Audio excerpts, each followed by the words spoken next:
Welcome once again to Breakfast Central. Now, we begin the conversation in South Africa, just like we did the newspapers. Thabo Bester and Dr. Nandipha Magudumana have both appeared before court, this time virtually. Now, while Bester has gotten a new lawyer, many onlookers have asked questions about the treatment of prisoners as the pair were allowed to avoid going to court in person. Bester is known to have received special treatment while he was incarcerated before his escape.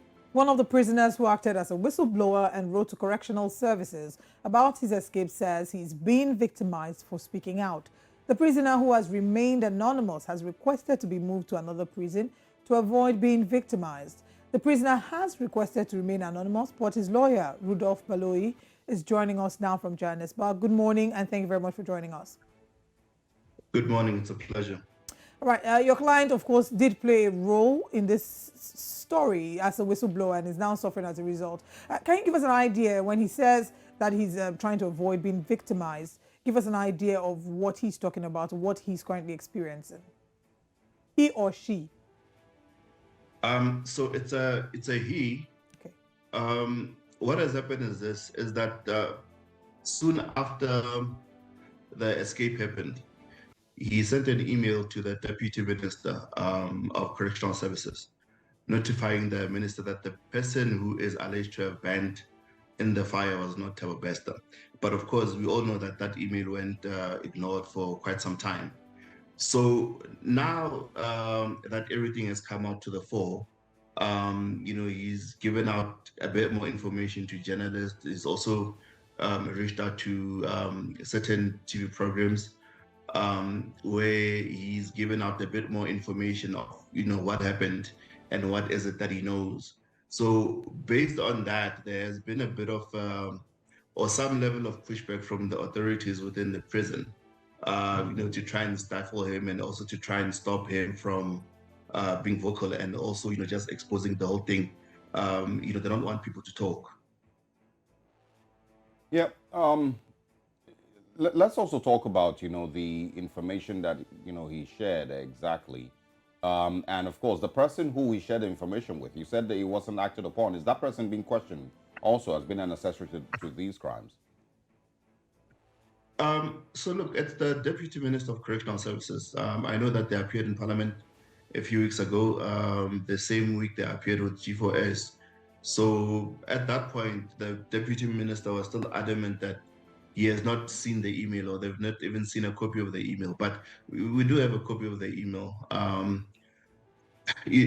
It's just unfortunate that this whole thing happened in this particular way. But I would imagine if the whole thing was not exposed, there's a lot of things that would never come out. Many things would remain hidden for quite some time. So it's been a bit difficult, even to try and get him assistance. But we've managed to have him moved from the Mangaung prison. He's being moved to another prison, which I'm not going to disclose at this point. And the Minister of Correctional Services, Lamula, has been quite helpful ever since we started engaging him. All right. We know that, of course, your client is a key witness in the probes into what happened. Would you say, has he been interviewed by the police? How far have you gone? Now that it's evident that what he has to say is very important and is very useful in the case, has he been interviewed by the police? Can you give us like an update in that regard? So he has not been interviewed by the police as yet.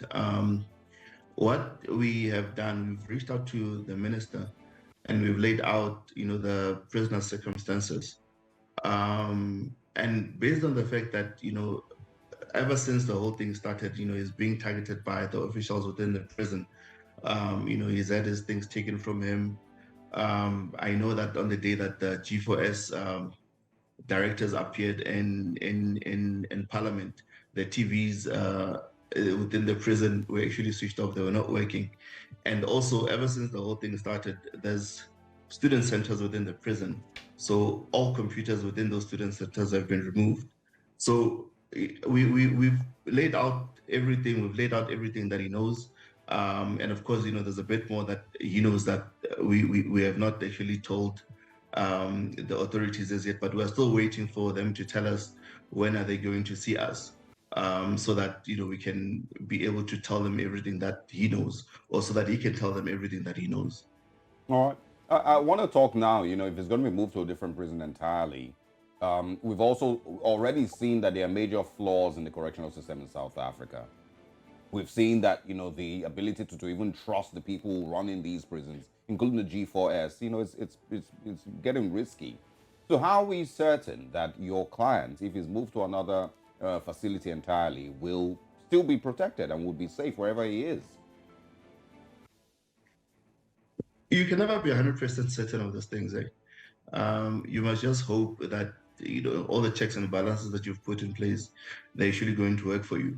So, but I guess one of the key features in what we've done is that we went directly to the Minister of Correctional Services, and then we explained to him, and then he's the one that acted upon the transfer. I mean, if you read and if you followed the previous interviews, our client tried, I think, on 8 occasions to get a transfer from the prison, and all those requests were actually denied. Now when he came to us, they'd actually taken his laptop and he was due to write exams and everything. So you can never be sure, but what we are at least comfortable with is that he's hundreds of kilometers away from the Mangaung prison.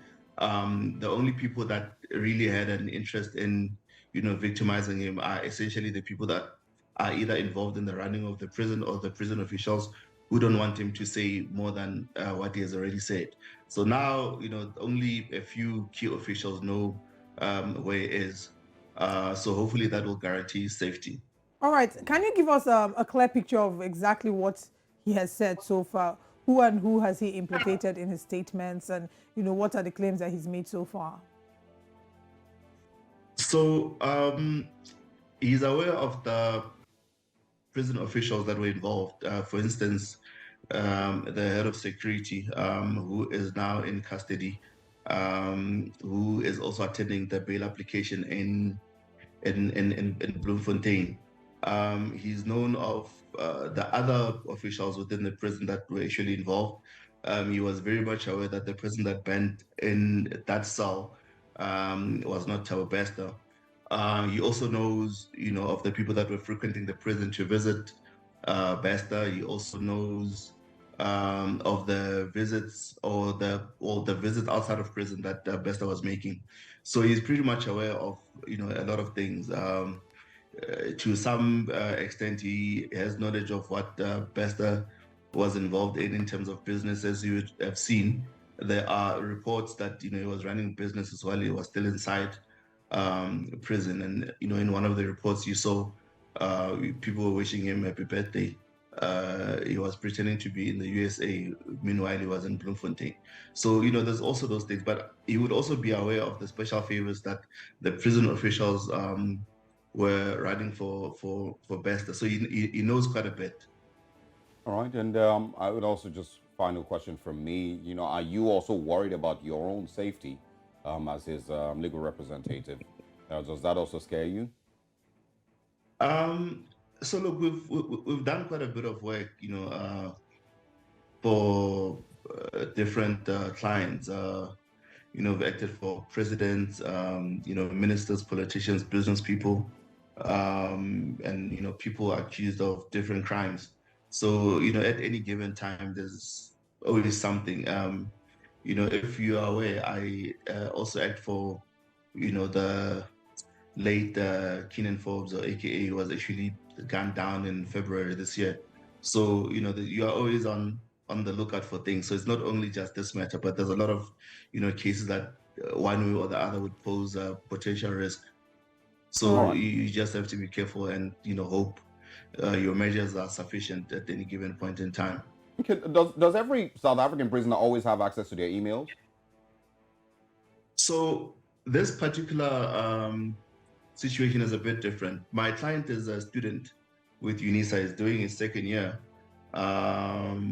It's a BCom in entrepreneurship. So the only reason that he has access to emails is because everything that is done with UNISA as an institution, you do it online. There's no physical classes. So, everything is online. All the study material is either in e-format. You don't get actual books. Everything that you do is online. All the assignments are online. The tests are run online. So that's how this particular prisoner had access to a laptop and email. Right. Rudolph Baloy, thank you so much for your time with us this morning. We hope to get updates. We hope your client is safe and that this matter can be resolved in a way that justice is not just done but seen to be done by all. All right. Thank you. Thank you very much. All right.